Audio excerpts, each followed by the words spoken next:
ચાલો આજે હાંડવો બનાવીએ. તો એના માટે 2 વાટકી ચોખા, 1 વાટકી ચણાની દાળને મિક્સ કરી કરકરો લોટ દળાવી લેવાનો છે. તો લોટમાં માપ મુજબ દહીં અને પાણી ઉમેરી મિક્સ કરી પ્રીહીટ કરેલા માઇક્રોવેવમાં 8 થી 9 કલાક માટે રાખી દઈશું, જેથી સરસ આથો આવે.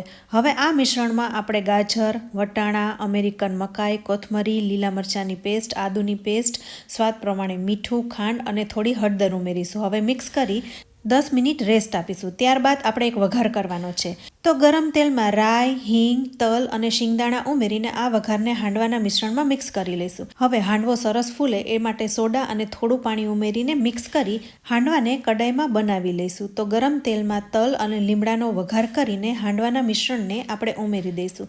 હવે ઢાંકી કૂક થવા દઈશું. નીચેની બાજુથી ક્રિસ્પી થઈ જાય એટલે એની સાઈડ ફેરવી કૂક કરી લઈશું. તો હાંડવો અહીં તૈયાર છે. આ હાંડવાને તમે લાલ લીલી ચટણી સાથે અથવા ચા સાથે એન્જોય કરી શકો છો.